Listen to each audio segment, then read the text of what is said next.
Hallo almal, baie welkom by hierdie week se episode. Ek het onlangs in die winkels rondgeloop om te kyk wat is die nuutste modes vir herfs. Die kleure wat vir my uitgestaan het is chocoladebrun, liggeel, ligblou en maroon. En met dit gesê, het ek inspirasie gevind en wil vandag vir julle wys hoe ek hierdie grimeervoorkoms gaan doen. Want ek voel ons almal het bietjie kleur nodig in ons grimering. Indien jy 'n droë val het in die winter, kan jy fokus op meer hidrasie. Daarom gaan ek die droë olie aanwend, want dit trek in my val in sonder om 'n olielaagie te los. Dit maak nie saak of dit herfs of winter is nie. Ek gaan my SPF 50 aansmeer, want jy kan nog steeds skade doen aan jou vel, al is die son nie so helder nie. Ek hou van 'n vloeibare onderlaag, want dit is sagter op jou vel. Ek gebruik 'n lig en druk aksie om die onderlaag aan te wend. Begin eers in die middel van jou gesig en dan kan jy die onderlaag versprei na die res van jou gesig toe.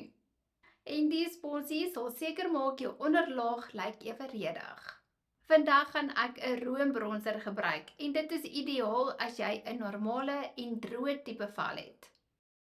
Die bronser gaan 'n skaduwee skep sodat daar meer kontras is tussen jou wangbeen, voorkop en tempels.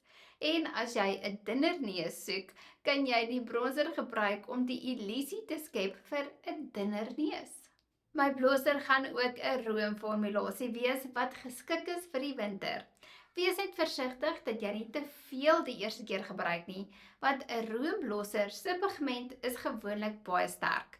Ek gaan dit liggies aantik hierbo by my wangbeen en sommer die brug van my neus. Kom ek wys net gou weer die inspirasiefoto van die ooggrimering. Ek gaan 'n ligte bruin oogskadu slegs in die waai van my oë aanwend. Ek maak seker my borsel is sag en fluffy, want ek soek nie enige harde lyne nie. Nou vir die pop van kleur. Ek gaan 'n geel oogskadu slegs by die binnekantse hoek van my oë aantik en ek doen dit met 'n klein borsel. Kom ons sit dieselfde kleur hieronder by die ooglid aan, net om alles bymekaar te bring. In plaas van 'n swart, gaan ek 'n bruin oogomlyner gebruik. Jy kan 'n potlood, vloeibare oogomlyner of gel gebruik. Ek gaan hierdie gel een gebruik met 'n klein borsel. En as jy sukkel met 'n vloeibare oogomlyner, is die gel een baie makliker. Die beste is om af te kyk in 'n spieël en die lyntjie te trek op jou ooglid so naby as moontlik aan jou eie wimpers. Begin dalk in die middel te werk en dan beweeg jy na die buitekantse hoek. Daarna kan jy die lyntjie verleng na die binnekantse hoek van jou oë.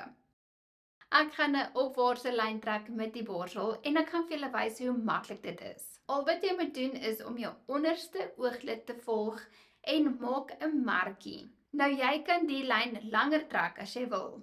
Dan verbind jy die lyn met jou ooglid. Vul dan die lyn in totdat dit so lyk. Jy kan ook 'n oorstokkie gebruik om al jou foute reg te maak. Met wat ook al produk oorgebly het op die borsel, kan jy aanwend op jou onderste ooglid. Nou kan ons mascara aanwend en hierdie mascara smeer glad nie deur die dag nie. Net 'n klein waarskuwing, dit gaan jou wimpers so mooi lank laat lyk asof jy vals wimpers aan het.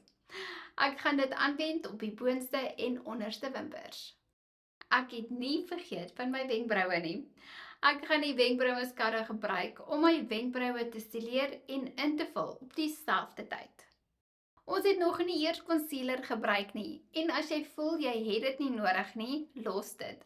Maar as jy dit wil gebruik, sal ek net 'n klein bietjie hieronder aantik en dit versag met my sponsie. My lipkleur wil ek neutraal hou, so ek gaan die lippotlood gebruik om my lippe te omlyn en wil net 'n glans daaroor sit. My laaste stap is 'n grimeerseelaar om seker te maak my grimering bly die hele dag aan. Ek hoop julle het inspirasie gevind en iets nuuts geleer vandag. As jy dalk sukkel met enige vorm van grimering, stuur gerus vir my 'n boodskap. Vir meer raad en inspirasie, gaan volg my gerus op Instagram en TikTok. Makeup by Annelies. Tot volgende week, totsiens.